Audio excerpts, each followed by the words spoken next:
In the heart of Lagos Island, where Balogan Market pulsed with life from sunrise to sunset, every trader knew a secret. Success wasn't just about hard work, it was about grace, connection, and sometimes things you couldn't see with your eyes.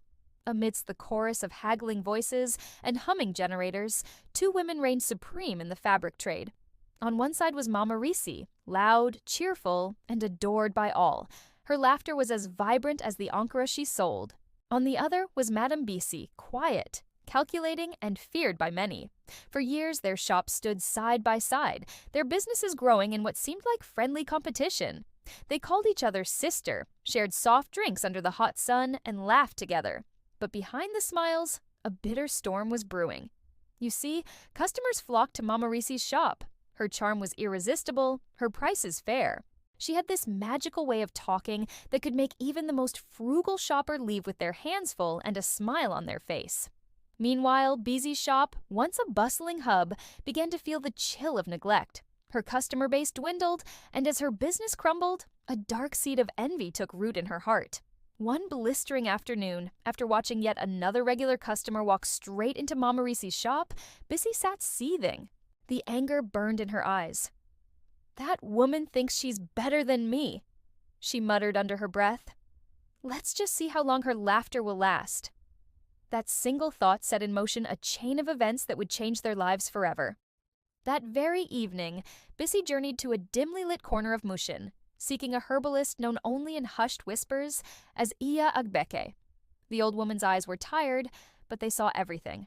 "So you have come," she said, her voice raspy, as if she had been expecting her. "What is it that you want?" Bizi hesitated for a moment, the weight of her intentions pressing down on her.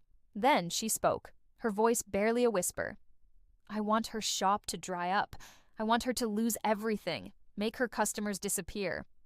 Iya Agbeke nodded slowly, a knowing look on her face. "Be careful what you ask for," she warned. "Every darkness you send into the world comes with its own shadow."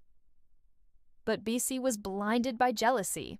She handed over a thick wad of cash and left with a small, sinister package, a calabash tied with red cloth, and a set of instructions. Before the first rays of dawn touched the market, Bizi crept to her rival's shop and buried the calabash near the entrance, her heart pounding with a mix of fear and wicked satisfaction. The very next day, the change was immediate and chilling. Customers who had been loyal to Mama Risi for years started walking right past her shop, their faces blank. Some would stop, look confused, and say they forgot what they came to buy. Others claimed her once vibrant fabric suddenly looked dull and lifeless. The strange curse didn't stop there. Her apprentices began falling sick, one after the other, with mysterious ailments. Within a week, Mama Risi's once thriving shop was a ghost town. She would sit there all day, surrounded by beautiful fabrics no one wanted, her heart breaking with confusion. She couldn't understand what she had done wrong. Meanwhile, just a few feet away, Bizi's shop was flourishing like never before. The crowds returned, her sales skyrocketed, and money flowed in. When people asked about her sudden success, she would smile sweetly and give fake testimonies about prayer and divine favor, but her victory came at a terrifying price. Her nights became a living nightmare. Every time she closed her eyes, she saw a dark, menacing shadow standing in front of her shop, whispering her name. When she tried to pray, the words would catch in her throat, her mouth refusing to form the holy verses. One week, the mirror in her shop cracked, not once, but twice.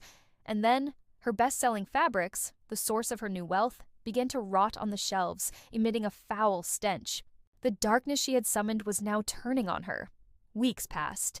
The market tried to move on, but a heavy air of unease lingered. Then came a young apprentice named Dupe. While sweeping the lane early one morning, her broom hit something hard buried in the dirt beside Mama Risi's shop. Curious, she dug it up and found the small calabash tied with red cloth. Her hands trembled as she opened it. Inside were cowries, red oil, and a small folded piece of paper. When she unfolded it, she saw Mama Risi's name written boldly in black ink. Dupe screamed. The sound pierced the morning quiet, and traders came running from all directions. In an instant, the news spread through the market like wildfire. Who buried Juju in Mama Risi's shop? The question was on everyone's lips. The market leader, a wise old man, immediately called a meeting. An elder suggested they take the calabash to a renowned local pastor. a man known for his ability to expose hidden evils. During the intense prayer session, the pastor closed his eyes and became very still. Then he spoke, his voice calm yet powerful. "The person who did this is among us. Her hands are stained with envy, and her nights are filled with restless spirits."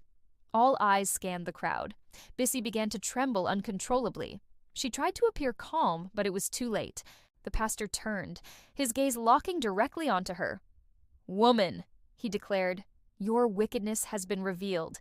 Confess before your darkness consumes you completely." At that moment, something inside Bissy snapped. Her knees buckled and she collapsed to the ground, wailing. "I only wanted my business to grow," she cried, her voice choked with sobs.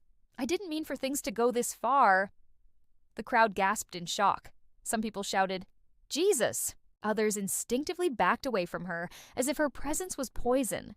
When her confession was over, her face was pale, her voice a weak, broken whisper. She turned to Mama Risi and begged for forgiveness, but the damage was done. The trust of the market community was shattered. The elders delivered their verdict swiftly. Bissy was banished from that lane, her right to trade among them revoked. As she packed her things and left with her head bowed in shame, a heavy rain began to fall, washing the streets as if cleansing the very ground she walked on. Shaken but resolute, Mama Risi returned to her shop. The very next day, a customer came in. Then another and another. Slowly but surely, her business was reborn. She started every morning with a prayer of gratitude, never forgetting the bitter lesson she had learned about the destructive power of envy. Months later, traders would whisper stories. Some claimed they could still see a lonely shadow lingering near the empty stall that once belonged to Madame Bissy. They said it was her guilt, forever haunting the place of her downfall. Others believed the spirits she had invoked never truly left her alone. But on one thing, everyone in Belogan Market agreed. A powerful lesson had been learned that day. And now, whenever a newcomer arrives, trying to outshine others through cunning and deceit, the old traders just smile knowingly and say, "Shine with your sweat, my dear, not with darkness. Remember the Market Witch." Thanks for watching our story today. If you enjoyed it, please don't forget to like, share, and subscribe for more amazing tales. We'll see you in the next one.